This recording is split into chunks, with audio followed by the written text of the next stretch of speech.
Саламатсыздарбы, урматтуу эжекелер. Бүгүн биз классрумда кантип тест түзүш керек, окуучулардын түзгөн тест боюнча кантип алайбыз деген суроолорго жооп издейбиз, үйрөнөбүз. Анда эмесе бул телефонуңуздарда классрум программасы бар. Бул классрум программасына кирбестен сиздер телефонуңуздарда Google деген өзүнчө программа бар. Бул жерде турат. Бул жерде менде өзүнчө бар. Ушул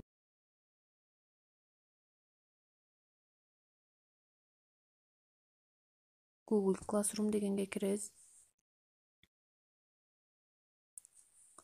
Бул жерге кирсек, мен 3 поштан болгонуна байланыштуу мен өзүм кайсы почта менен классрумга кирсем, ошол поштаны тандайм.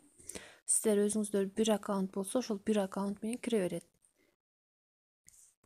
Андан кийин кайсы курс боюнча тест түзүш керек болсо, ошол курсту тандап аласыздар. Бул жерде менин лентамда ошол киргизген материалдар, суроолор, документтер бүт бардыгы ушул лентада турат. Сиздер жаңы материал киргизген сайын окуучуларга жаңы материал түшүп тура берет, SMS аркылуу түшөт. Задание бөлүмүнө киребиз. Создать. Тест аркылуу суроо дегенге киребиз. Тест менен суроо дегенге киребиз.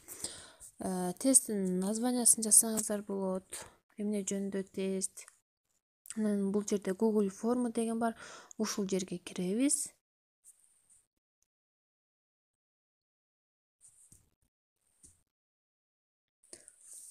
Ушул жерде суроо түзөбүз. Бул жерге описание өзүңүздөрдүн сурооңуздар жөнүндө жазсаңыздар болот. Бул биринчи суроо. Биринчи суроодо сөзсүз окуучунун фамилия, аты кетиш керек. Текст деген тандап алсаңыздар, краткий ответ. Бул жерге окуучу өзүнүн фамилия, атын жазганга мүмкүнчүлүк түзүлөт. Сөзсүз түрдө жооп бериш керек. Бул жерде жылдырып коебуз, белгилеп коебуз. Андан кийин бул жерде көк птичка турат, ушулга киребиз. Бул жерде карап коебуз, балл коюлуп турбу, коюлбаппы. Фамилия, атка балл коюлбайт. Андан кийин плюс белгисин басабыз, экинчи вопроско кетет. Мисалы үчүн, Кыргызстан канчынчы жылы эгемендүүлүк алган? Мисалы үчүн суроо түзүп атам. Вариант кылам десеңиздер, несколько списка деген суроону тандап аласыздар. 1991 жыл, мисалы үчүн. Экинчи вариант 1992 жыл. Бул жерден сөз түрдө окуучулар жооп бериш керек. Андан кийин кайрадан көк птичканы тандап алабыз. Бул жерде балл 0 деп турат. Бул суроого сөз түрдө балл беришиңиздер керек. 10 балл берсеңиздер болот. 10 суроо болсо 10 баллдан берсеңиздер 100 балл болот. Ушундай кылып түзүп алсаңыздар болот. Ал эми туура жоопту белгилеп аласыз. 1991 жыл. Готово. Кайрадан плюс белгисин басабыз.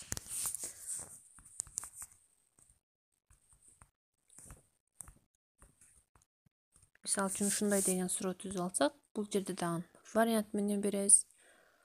Вариантка эми биз сүрөт түрүндө киргизсек болот. Добавитке кирип, мына обзорго кирсек, файл дегенге киребиз. Өзүңүздөрдүн телефонуңуздардагы сүрөттөр чыгып берет.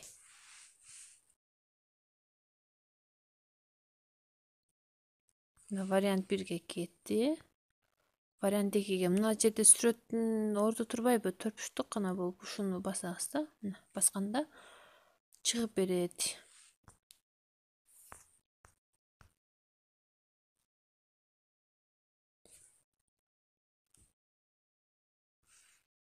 Мынакей. Суроолор чыгып берди, сүрөттөр чыгып берди. Сөз түрдө бул суроого жооп бериш керек окуучулар. Кайрадан текшеребиз баллдык система. 10 балл коем. Туура жоопту тандаймын. Готово. Плюс бассак, кийинки суроо ачылат. Кийинки суроого, мисалы үчүн, сүрөт менен берсек болот. Мынакей. жерди тандай алабыз. Кайрадан файл.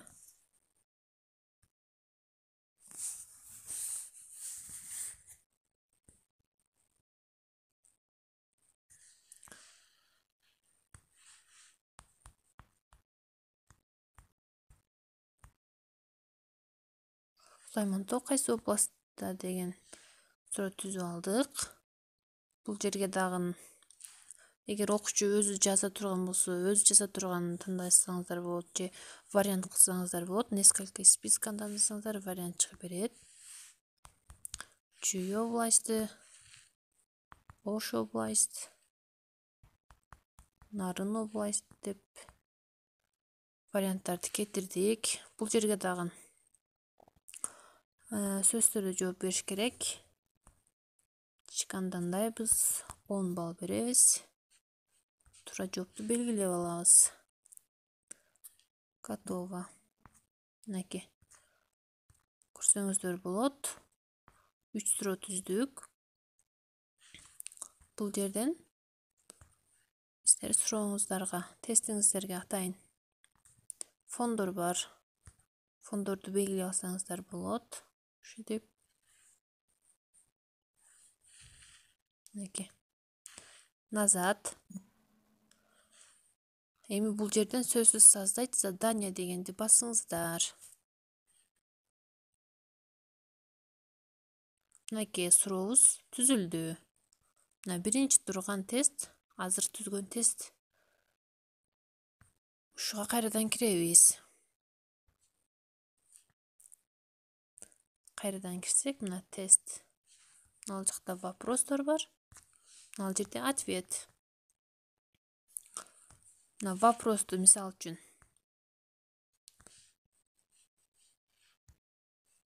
оңдойм десеңиздер, кайрадан оңдосоңуздар болот. Вопросторду кошумчалайм десеңиздер, кошумчаласаңыздар болот. Ответке кирсеңиздер, окуучулардын статистикасы чыгып берет. Азыр менде эч кандай окуучу тапшыра элек, ошондуктан менде статистика жок. Сиздердин сурооңуздарды түзгөндөн кийин окуучулар жооп берсе, статистика чыгып берет. Назад. Кандай статистика чыгат десеңиздер, мен сиздерге мурдагы тестимди көргөзүп беремин. Ответ дегенге киресиздер, мынакей. 4 адам толтуруптур. Мындай статистика чыгып берет. Вопростор кайсы, окуучу кайсы суроого жооп берди, бүт ушунун тактап алсаңыздар болот.